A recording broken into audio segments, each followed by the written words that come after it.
하나님의 말씀 마태복음 13장 36절로 43절까지의 말씀입니다. 신약성경 마태복음 13장 36절로 43절까지의 말씀입니다.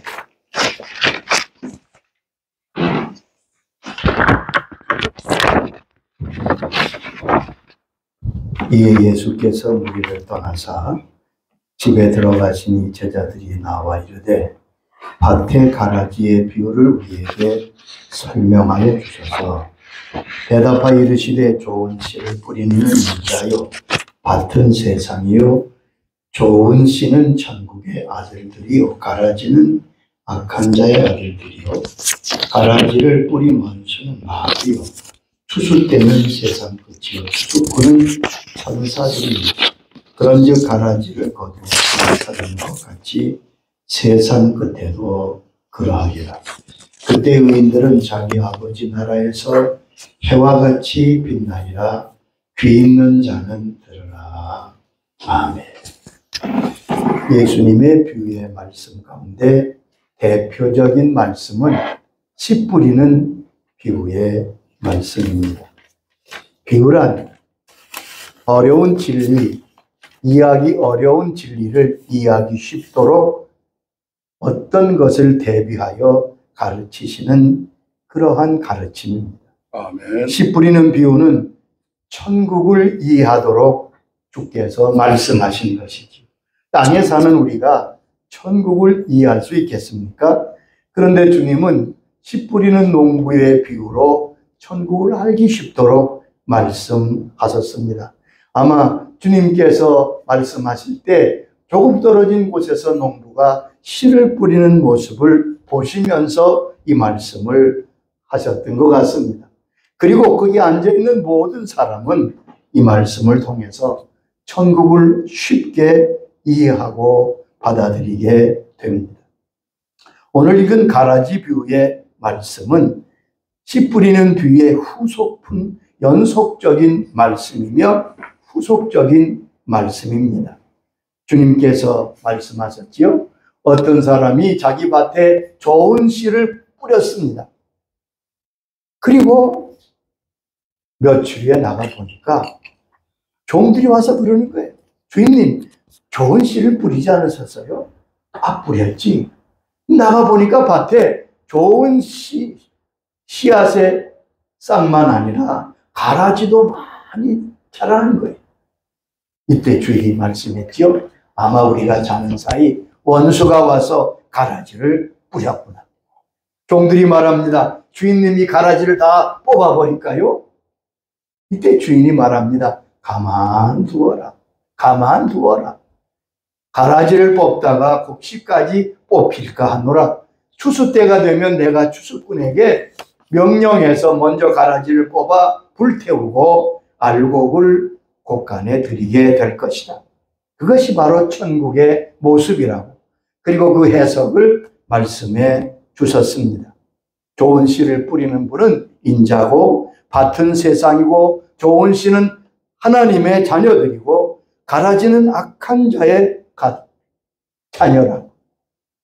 그리고 원수는 바로 마귀지요. 추수 때는 세상 끝이요 추수꾼은 천사들이라고 주님이 아주 자세히 말씀해 주셨습니다. 여러분, 이 비유의 주제는 하나님의 나라입니다. 씨 뿌리는 비유의 후편으로 이 가라지의 비유를 말씀하십니다. 주님께서 이 말씀을, 이 비유를 통해서 우리에게 말씀하시고자 하는 진리를 우리는 깨닫고 그 진리 위에 서야 할 것입니다.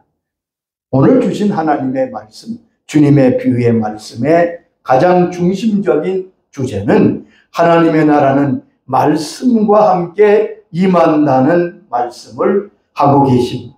여러분, 하나님의 나라는 밭에서 자연히 이루어지는 것이 아닙니다.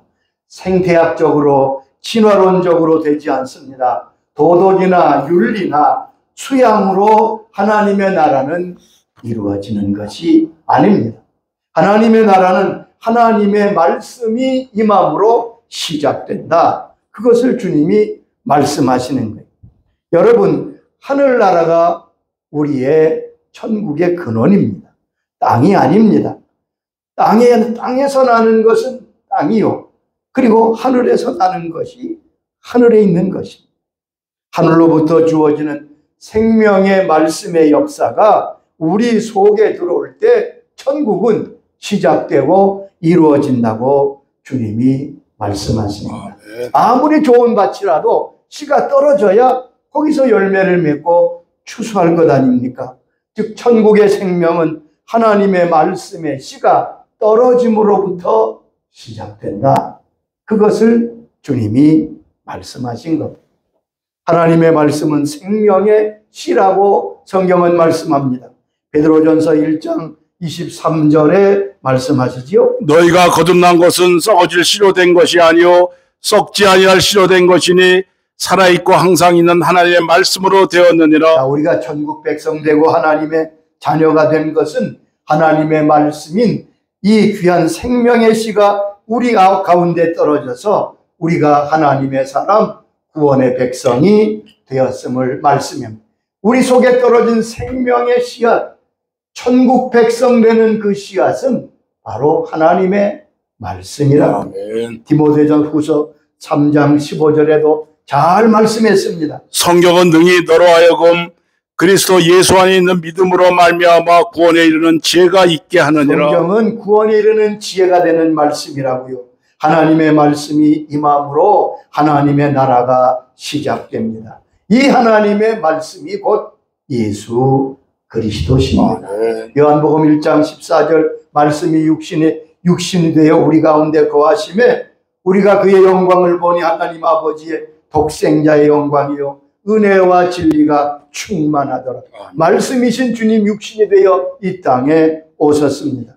말씀이신 예수님이 우리 심령 속에 들어오실 때 하나님의 나라가 시작되는 것입니다. 사도행전 13장 26절에 말씀하십니다. 형제들아, 아브라함의 후손과 너희 중 하나님을 경외하는 사람들아, 이 구원의 말씀을 우리에게 보내셨거늘. 바울은 회당에 가서 복음을 전합니다. 아브라함의 후손과 하나님을 경외하는 사람들아, 이 두 종류의 사람을 부르지요. 여러분, 아브라함의 후손은 유대인들입니다. 그럼 하나님을 경외하는 사람들이라고 불렸던 이 사람들은 이방인으로 유대인으로 또한 귀한 이방인인데 유대인이 된 사람들을 가르쳐 하나님을 경외하는 사람들이라고 불렀습니다. 그런데 이 구원의 말씀을 우리에게 보내셨다고요. 주님이 오심이 구원의 말씀이 오셨다고 증거하고 있습니다. 그러므로 우리가 이 하나님 말씀, 예수님을 들을 때, 받을 때 구원의 역사가 이루어지게 되지요. 로마서 10장 17절 유명한 말씀 아닙니까? 믿음은 들음에서 나며 들음은 그리스도의 말씀으로 말미암아 이 귀한 진리를 들을 때 믿음은 들음에서 나는데 무엇을 듣느냐? 들음은 그리스도의 말씀으로 말미암는다. 그러므로 하나님의 말씀을 듣는 것이 귀합니다. 듣는 데서부터 믿음이 생깁니다. 하나님의 역사는 하나님 예수님을 마음으로 영접하고 그 말씀을 들을 때, 그 말씀이 씨가 되어 우리 속에서 역사하여 믿음과 구원을 이루게 되는 거지. 바울이 빌립보에서 복음을 전합니다. 그때 그 복음을 루디아라고 하는 자주장사가 그 말씀을 듣습니다. 사도행전 16장 14절에 이렇게 말씀했습니다.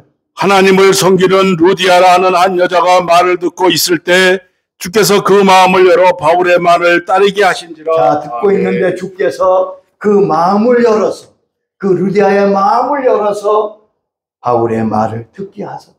하나님의 말씀을 듣게 하십니다. 그리고 그는 빌립보 교회 처음 교인이 되는 것을 볼 수 있습니다. 하나님의 말씀의 씨앗이 떨어질 때 하나님의 나라는 시작됩니다. 빌리그레암 집회 때 재미난 광고들이 종종 있었습니다. 실내에서 하는 그러한 집회 때 마지막 집회 끝나기 전 광고에 이런 광고들을 종종 했습니다. 여러분, 이 앞에 많은 지갑과 또 많은 핸드백 이런 것들이 여기 있습니다. 주인 되시는 분은 찾아가시기 바랍니다. 왜 그러냐 하면 수많은 사람이 집회에 참석하니까 거기에 소매치기들이, 도적놈들이 함께 들어와서 아주 많은 사람들의 지갑을 훔칩니다. 소매치기 합니다. 핸드백을, 그런 소지품을 훔칩니다. 그럼 나갈 수가 없습니다. 들어오긴 했는데 집회 중간에 나가면 의심을 받으니까 가만히 같이 앉아있는, 그리고 주의 말씀을 듣습니다. 그런데 말씀을 듣는 가운데 저들이 회개하여 훔쳤던 걸 다 빼갔다 놓게 된 거지. 이런 광고가 했다고, 이런 광고가 있었다고. 말씀을 듣다가 회개하고 돌아서게 된 거지. 하나님의 말씀은 우리를 구원하실 뿐만 아니라 우리의 믿음을 자라게 하고 우리의 믿음을 든든히 세운다고 성경은 말씀했습니다. 태어난 아기는 젖을 먹고 자랍니다. 젖을 잘 먹을 때 무럭무럭 자라나게 되는 것처럼 하나님의 사람은 말씀으로 우리가 그 씨앗으로 구원받지만 또한 믿음이 성장하는 것도 하나님의 말씀이랍니다. 베드로전서 2장 2절에 그 말씀을 하셨습니다. 갓난아기들 같이 순전하고 진력한 젖을 사모하라. 이는 그로 말미암아 너희로 구원에 이르도록 자라게 하려 함이라. 갓난아이 같이 순전하고 신령한 젖을 사모하라. 이는 그로 말미암아 너희로 구원에 이르도록 자라게 함이라. 너희로 구원에 이르도록 자라게 하는 젖이 하나님의 말씀이라. 또한 이 말씀은 우리를 자라게 할 뿐 아니라 우리를 든든히 세웁니다. 강한 믿음, 견고한 믿음으로 세우는 것이 바로 주의 말씀이라고 우리에게 가르쳐 주셨습니다. 사도행전 20장 32절 말씀입니다. 지금 내가 여러분을 주와 및 그 은혜의 말씀에 부탁하노니 그 말씀이 여러분을 등에 든든히 세우사 거룩하게 하심을 입은 모든 자 가운데 기업이 있게 하시리라. 여기 예배소 교회 장로들에게 바울은 마지막 부탁과 설교를 합니다. 내가 여러분을 주와 및 은혜의 말씀에 부탁하는데 그 말씀이 여러분을 능히 든든히 세우사 거룩한 기업이 있는 자가 되게 하신 하나님의 말씀으로 우리가 든든히 씁니다. 주님도 말씀하셨습니다. 내 말을 듣고 순종하면 마치 집을 반석 위에 세운 자와 같다고 말씀하셨잖아요.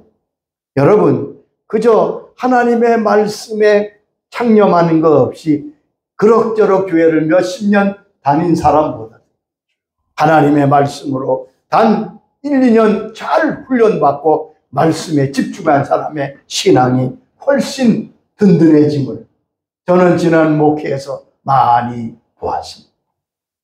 로마서 16장 26절에 이렇게 말씀하십니다. 이 복음으로 너희를 능히 견고하게 하실 지혜로운 하나님께 예수 그리스도로 말미암아 영광이 세세 무궁토록 있을지어다. 이 복음으로 너희를 능히 견고하게 하신다. 주님께서 우리를 견고하게 하시는데 주의 말씀 복음으로 우리를 견고하게 하신다고요. D.L. 무디는 위대한 복음 전도자죠. 그는 소년 시절에 복음을 받았습니다. 성령을 받았습니다. 얼마나 열정적인지 알 수 없습니다. 집회에 참석해 은혜를 받습니다. 그런데 그에게 고민 하나 생겼습니다. 은혜 받을 때는 천하를 얻고 모든 걸 다 할 수 있을 것 같은데 하루 이틀 시간이 지나면 마치 바람 빠진 풍선같이 은혜의 생활이 잘 안 됩니다. 흔들리는 거예요. 그래서 그 고민을 목사님에게 가서 상담했습니다. 목사님, 제 믿음이 좀 견고히 섰으면 좋겠습니다. 그때 목사님이 말씀하세요. 어디야? 이제부터 하나님의 말씀을 읽도록 해라. 하나님의 말씀을 묵상하도록 해라. 그 말씀 따라 무디는 그때부터 하나님의 말씀을 가까이 하고 하나님의 말씀을 묵상하고 읽을 때 그의 믿음은 든든한 반석 같은 믿음이 되었다고 무디는 고백하고 있습니다. 자, 그런데 오늘 여기 예수님의 말씀에 보면 우리 밭에는 가라지가 함께 자란다고 말씀했습니다. 밭은 세상이라고 주님 해석해 주셨지요. 그런데 이 세상에는 알곡과 가라지가 함께 자라나. 세상만 그렇습니까? 교회에도 알곡과 가라지가 함께 자랍니다. 같은 밭에 알곡과 가라지가 함께 성장합니다. 가라지는 밀과 아주 비슷해서 유대인들은 가라지를 가짜 밀이라고 불렀다고 합니다. 자, 가라지는 밀과 비슷해서 구분하기가 어렵습니다. 주님은 이 세상의 형편을 나타내 주신 거지. 알곡이 자라고 있는가 하면 가라지가 자라고 있습니다. 여러분, 초기 단계에는 밀과 가라지가 구분되기 어렵습니다. 그러다가 자라서 추수 때가 되면 비로소 가라지와 알곡이 완전히 분리하게 됩니다. 자, 그 당시의 기록을 제가 읽어보니까 그 당시에는 알곡과 가라지가 밭에서 함께 자라다가 추수 때가 되면 다 추수하여 탈곡합니다. 그리고 이제 밀을 빻아야 되잖아요. 밀을 빻기 위해서 가기 전에 가라지를 골라낸다. 쭉 펴놓으면 모든 게 비슷한 것 같아도 뭐가 다 색깔이 다르답니다. 푸르고 검기 때문에 알곡과 가라지는 뚜렷이 구분되어 먼저 가라지를 걸러내고 그 후에 밀만 가서 재분소에 가서 가루로 만든다. 예수님 하신 말씀 똑같잖아요. 천사들이 와서 먼저 가라지를 뽑아 불에 던지고 알곡은 천국 곳간에 드리게 되는 것입니다. 이 가라지는 몇 가지 특징이 있습니다. 첫째는 외식성입니다. 여러분, 가라지와 알곡이 꼭 같습니다. 같아요. 겉으로 구분하기가 어렵습니다. 그래서 가라지는 외식하는 자들의 모형이라고 볼 수 있습니다. 여러분, 외식이 참 무서운 겁니다. 겉과 속이 다른 거지. 예수님께서 마태복음 23장 28절에 이렇게 책망하셨습니다. 너희도 겉으로는 사람에게 옳게 보이되 안으로는 외식과 불법이 가득하도다. 너희가 겉으로는 옳게 보이는데 속에는 외식과 불법이 가득하도다. 여러분, 하나님은, 주님은 외식하는 자를 미워하시고 책망하십니다. 처음에는 곡식과 가라지가 비슷해서 가려낼 수 없습니다. 여러분, 외식하는 자와 비슷하다. 두 번째는 가라지는 교만합니다. 자, 추수 때가 점점 가까우면 곡식은 고개를 숙입니다. 그래서 고개가 무거우니까 자연히 숙여지죠. 그런데 가라지는 곡식이 알곡이 없기 때문에 열매를 맺지 못하기 때문에 모개를 뻣뻣이 듭니다. 그래서 금방 구별됩니다. 그래서 여러분, 교만한 사람은 가라지가 될 확률이 큰 거지요. 교만은 그냥 지나가는 성격이 아닙니다. 여러분, 하나님이 마음에 가장 미워하시는 것이 몇 가지 있는데 그 중에 첫째가 교만입니다. 잠언 6장 16절에 분명히 말씀했습니다. 여호와께서 미워하시는 것 곧 그의 마음에 싫어하는 것이 17가지니 곧 교만한 눈과 거짓된 혀와. 하나님이 마음에 미워하시고 싫어하시는 것이 7가지가 있는데 그 첫째가 교만한 눈과 거짓된 혀와 악으로 빨려가는 팔과 그렇게 쭉 그 뒤에 몇 가지가 나옵니다. 그런데 첫째가 뭐예요? 교만한 눈. 하나님은 교만한 자를 대적하십니다. 교만한 자를 낮추십니다. 교만한 자에게 은혜를 거두십니다. 성경 잘 보세요. 교만한 자는 하나님의 은혜에서 제외되는 사람. 근데 가라지가 바로 그렇다. 또한 해를 끼치는 그러한 역할을 합니다. 가라지는 독이 있어서 그 밭을 오염시킵니다. 마찬가지로 가라지 같은 자는 오염시키는 역할을 하지. 이 세상은 알곡과 가라지가 함께 자라는데 재밌는 것은 알곡은 더 알곡답게 가고 가라지는 더 가라지답게 나간다는 말. 악한 자는 점점 더 악해집니다. 또한 의인은 점점 의롭게 됩니다. 선한 사람은 악한 사람 사이에 있어도 그 선이 반드시 드러납니다. 왜요? 씨앗이 다르기 때문에 그렇습니다. 요한계시록 22장 11절의 마지막 때의 모습을 이와 같이 말씀하셨습니다. 불의를 행하는 자는 그대로 불의를 행하고 더러운 자는 그대로 더럽고 의로운 자는 그대로 의를 행하고 거룩한 자는 그대로 거룩하게 하라. 보세요. 불법을 행하는 자는 그대로 불법을 더 행한다. 더러운 자는 점점 더 더러워진다. 의로운 자는 그대로 의를 행하고 거룩한 자는 점점 거룩되게 된다. 같은 밭에 알곡과 가라지가 있는데 의롭고 깨끗한 거룩한 자는 점점점 거룩해지고 더럽고 악한 자는 점점 더 악해진다고. 그런데 주님께서 그냥 두라 말씀하셨어요. 여기 말씀했잖아요. 가라지를 뽑지 말고 그냥 두어라. 가만 두어라. 가라지를 뽑다가 알곡까지 다칠 것을 염려합니다. 자, 우리나라에는 벼와 피가 대표적인 거죠. 유대인에게 밀과 가라지가 있듯이 우리 농사에는 벼와 피, 돌피.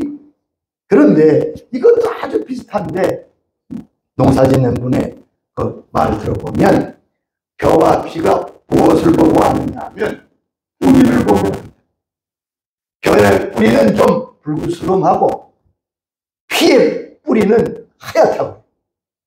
근데 피를 잘 뽑기가 어려운 게 이 피가 벼의 뿌리를 감고 있는 거예요. 같이 붙어 있는 거예요. 잘못 뽑으면 벼까지 뽑힌다는 말. 이 비유를 통해서 하나님의 나라에 속한 자와 속하지 않은 자가 구별되는 것이 매우 어렵다는 것을 알 수 있습니다. 이걸 꼭 기억하세요. 저 사람은 천국 갈 거에 함부로 말하면 저 사람은 아니다. 아니요. 가라지 말고 이렇게 구분하기가 어렵다고 주님은 말씀하셨어요. 뽑지 말라는 말씀은 구분하기가 어려서 너희가 잘못 뽑으면 곡식을 뽑게 된다는 말씀 아니에요. 유명한 스펄전 목사님은 이런 아주 의미심장한 이야기를 하셨습니다. 우리가 천국에 가면 3번 놀라게 될 것이다. 저는 옛날에 읽었는데 이 말씀이 늘 마음에 남아요. 첫째는 분명히 천국에 올 것이라고 생각했던 사람이 천국 가니까 없는 것. 여러분 이걸 모두 야, 저 사람은 생각해보세요. 내가 함께 신앙생활 했는데 천국에 없어. 두 번째는 왜 놀라느냐? 저 사람은 천국에 올 것 같지 않은데 천국에 와 있다. 아멘. 저 사람 천국에 가겠나 싶었는데 의심했는데 가니까 천국에 있다. 아멘. 그게 놀랍네. 세 번째는 내가 천국에 가서 놀라. 야, 내가 천국에 왔구나. 아멘. 여러분 3번 다 놀라시기 바랍니다. 아멘. 그래야 돼, 여러분. 그래서 여러분 주님은 섣불리 판단하지 말라. 아멘. 속단하지 말라고 많이 말씀하셨어요. 고린도서 4장 5절에 이렇게 말씀하십니다. 그러므로 때가 이르기 전 곧 주께서 오시기까지 아무것도 판단하지 말라. 그가 어둠에 감추인 것들을 드러내고 마음의 뜻을 나타내시리니 그때 각 사람에게 하나님으로부터 칭찬이 있으리라. 그러면 주님 오시기까지 아무것도 판단하지 말라. 우리가 판단할 내용이 아니라 어둠에 감추인 것을 드러내시는 분이 주님이신데 마음과 뜻을 나타내시리니 우리는 마음과 뜻을 모르잖아요. 그래서 각 사람에게 칭찬이 있어요. 그러면 왜 가라지와 알곡을 공존하게 하실까요? 우리 생각에 당장 악을 뽑아버리면 가라지를 뽑아버리고 곡식만 있으면 좋을 것 같은데 왜 가라지를 그대로 두실까? 그것은 모두 알곡을 사랑하시기 때문입니다. 여러분, 하나님이 당장 악에 대해서 심판하시면 세상에 남아있을 사람이 없지 않겠어요? 하나님이 만약 그러신다고 생각해요. 우리가 내가 주 앞에 충성하고 헌신하고 하나님 섬겼는데 왜 빨리 주님 나에게 축복하지 아니하십니까? 원망해서 하나님이 그러신다고 생각해 봅시다. 그래, 그럼 이제부터 내가 충성하고 헌신하면 내가 바로바로 복을 준다. 동시에 내가 잘못하고 죄를 지면 당장에 심판할 거다. 그럼 어떻게 되겠어요? 죽지 않을 사람이 없겠지요. 하나님이 그래서 참아주시는 것, 기다려주시는 것, 이 과정을 통해 의인을 연단하시고 하나님의 사람답게 만들어 가시다. 가라지와 함께 있는 것이 괴롭습니다. 어렵습니다. 그러나 그 연단을 통해서 우리는 아름다운 알곡이 되어 가는 것입니다. 어느 가정에 귀한 아들이 있었습니다. 아마 부모님, 이 아들은요, 얼마나 착하고 성품도 좋고 공부도 잘했는데 한 번도 매를 맞거나 한 번도 부모님께 욕을 들은 적이 없다고 해요. 여러분 꼭 좋을 것 같습니까, 이게? 내 이야기가 군대를 갔습니다. 군대가 어떻습니까? 말하는 것마다 욕이고 발길질이고 뭐 도무지 견딜 수가 없는 게 생전 처음 그런 학대를 받고 욕을 먹으면서 끝내는 이 아들이 자살하고 말았어요. 때때로 욕을 먹고 배신도 당하고 누명도 쓰고 곤욕도 치르고 이러면서 강하고 지혜롭게 성장하게 되는 것입니다. 가라지와 함께 있게 하는 게 주의 뜻이라고. 마지막에는 추수가 있다는 사실을 기억하십시다. 하나님은 추수의 심판주라서 하나님이 정하신 시간에 정한 장소에 정한 방법으로 추수하시게 될 것입니다. 그때 알곡과 가라지가 갈라지게 됩니다. 반드시 그때가 옵니다. 여러분 스스로 물읍시다. 나는 가라지입니까? 나는 알곡입니까? 여러분 그때가 오기 전에 우리 자신을 살피고 아름다운 알곡으로 주 앞에 드려지고 천국 창고에 들어갈 수 있게 되기를 주의 이름으로 축원합니다. 아버지 하나님 감사합니다. 주님께서 가라지의 비유를 통해서 우리가 어떤 하나님의 사람들이며 가라지는 어떤 것임을 말씀해 주셨습니다. 주님 말씀하시지 않았습니다. 너희가 믿음에 있는가 너희 자신을 시험하고 확증하라. 예수님이 너희 안에 계신 줄 스스로 알지 못하느냐. 그렇지 않으면 버리운 자라고 말씀하신 그 말씀을 기억합니다. 주님, 저희가 꼭 알곡이 되게 해 주옵소서. 우리의 가족과 자녀선들이 한 사람도 가라지가 생기지 않게 하여 주옵소서. 다 알곡으로 천국 창고에 들어가도록 하나님 우리의 모든 후손들을 축복해 주시옵소서. 예수님의 이름으로 기도드리옵나이다. 아멘.